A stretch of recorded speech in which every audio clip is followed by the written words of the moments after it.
트럼프와 300인 위원회, 최후의 전쟁인가, 거대한 연극인가. 안녕하십니까. 오늘도 시즌2 대추방맹이 TV호에 승선하신 열혈 탐험대 여러분 환영합니다. 저는 탐험대 여러분을 안내할 시즌2 대추방맹이 TV호의 가이드 대추입니다. 트럼프와 보이지 않는 거대 세력의 전쟁, 그리고 그 이면에 숨겨진 소름 돋는 평행이론. 이번에는 그 대결의 실체를 이번 방송에서 갈갈이 파헤쳐 보겠습니다. 2019년 유엔 총회, 전 세계 지도자들이 모인 자리에서 한 남자가 폭탄 선언을 합니다. 미래는 글로벌리스트의 것이 아니라 애국자의 것이다. 도널드 트럼프, 그는 왜 이토록 글로벌리즘에 적대적일까요? 그는 정말 300인 위원회와 프리메이슨이 설계한 신세계 질서를 부수기 위해 나타난 이단아일까요? 하지만 기이한 점이 있습니다. 그가 집권했던 4년, 그리고 그 이후 세상은 오히려 음모론자들이 예언했던 통제와 감시의 방향으로 더 빠르게 달려가고 있습니다. 이것은 트럼프의 실패일까요? 아니면 우리 모두를 속이기 위한 더 거대한 반전의 시나리오일까요? 오늘 보이지 않는 정부와 그에 맞선 유일한 전사, 트럼프의 미스터리를 끝까지 파헤칩니다. 딥스테이트와의 전면전.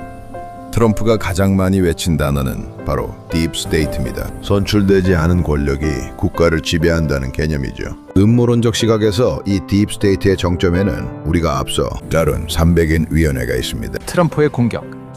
우리는 늪을 청소할 것이다. 그는 CIA, FBI 내 핵심 세력과 글로벌 금융 엘리트들을 정조준했습니다. 실제로 트럼프 재임 시절 주류 미디어와 정보기관은 그를 전례 없이 공격했습니다. 이는 마치 시스템이 자신을 공격하는 바이러스 트럼프를 제거하려는 면역 반응처럼 보였죠. 글로벌리즘 대 애국주의, 패트리어티즘.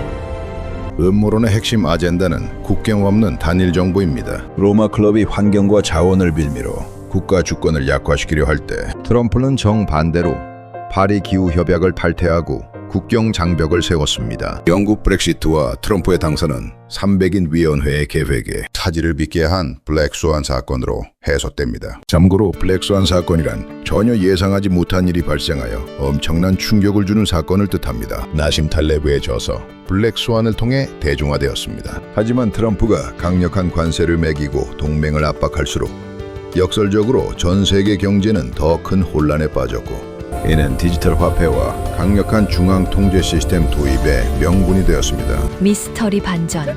그는 정말 적대자인가?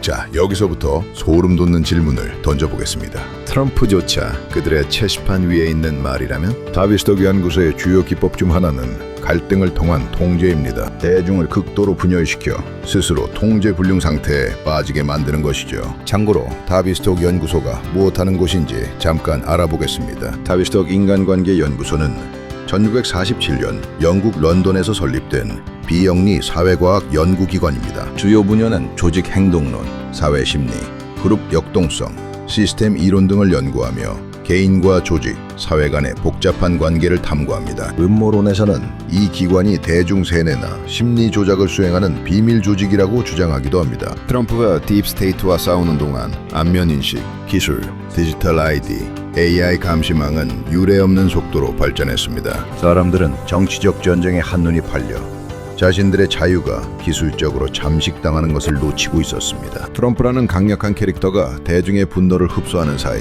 신세계 질서의 인프라는 이미 완공되었습니다. 이것이 우연일까요? 현대의 흐름, 거대한 리셋. 현재 전 세계는 그레이트 리셋을 향해 가고 있습니다. 300인 위원회의 하부 조직인 세계 경제 포럼이 주도하죠. 참고로 세계 경제 포럼은 전 세계 각국의 정계, 관계, 재계 유력 인사와 언론인, 경제학자 등이 세계 경제의 현안과 경제 문제에 대한 각종 해법 등을 함께 논의하는 민간 포럼입니다. 매년 1월 스위스에 위치한 고급 휴양지인 다보스에서 연차 회의를 개최하는데 개최지 이름을 따서 다보스 포럼이라고도 합니다. 트럼프가 돌아오든 아니든 세상은 이미 현금 없는 사회, 중앙 집중형 디지털 화폐로 향하고 있습니다. 트럼프의 저항은 대중에게 희망을 주었지만 결과적으로 글로벌 세력은 그 저항을 이용해 더 견고한 비상 통제 시스템을 구축했습니다. 트럼프의 글로벌리즘의 실패 선언. 유엔 연설중. 글로벌리즘 이데올로기 폐기 선포, 애국주의, 페이트리어티즘 제시. 1. 2018년 유엔 총회 연설. 제73차 유엔 총회. 이 연설에서 트럼프 대통령은 글로벌리즘 이데올로기를 명시적으로 거부하고 애국주의 patriotism을 대안으로 제시했습니다. 핵심 발언은 다음과 같습니다. 우리는 선출되지 않고 책임지지 않는 글로벌 관료주의에 미국의 주권을 결코 굴복시키지 않을 것입니다. 미국은 미국인에 의해 통치됩니다. 우리는 글로벌리즘의 이데올로기를 거부하고 애국주의의 교리를 받아들입니다.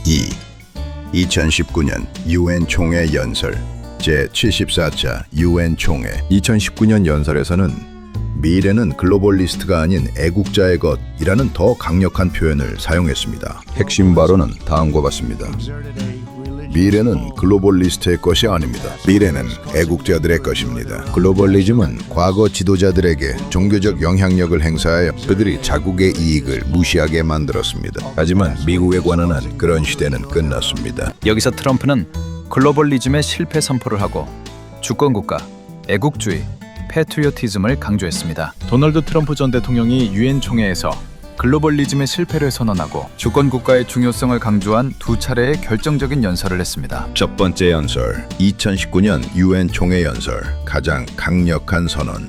이 연설은 미래는 글로벌리스트의 것이 아니다 라는 문구로 매우 유명합니다. 미래는 글로벌리스트의 것이 아닙니다. 미래는 애국자들의 것입니다. 미래는 자국 시민을 보호하고 이웃을 존중하며 각 나라를 특별하고 고유하게 만드는 차이점을 인정하는 주권적이고 독립적인 국가들의 것입니다. 두 번째로는 2018년 유엔 총회 연설에서 글로벌리즘 이데올로기를 거부했습니다. 우리는 선출되지 않고 책임지지 않는 글로벌 관료주의에 미국의 주권을 결코 굴복시키지 않을 것입니다. 미국은 미국인에 의해 통치됩니다. 우리는 글로벌리즘의 이데올로기를 거부하고 애국주의의 교리를 받아들입니다. 요약하자면 트럼프는 주권국가야말로 자유가 생존하고 민주주의가 지속될 수 있는 유일한 수단이라고 강조하며 2018년 유엔 총회 연설과 2019년 연설을 통해 반복적으로 글로벌리즘의 종언과 국가 우선주의의 복귀를 선언했습니다. 글로벌리즘의 실패 공식화,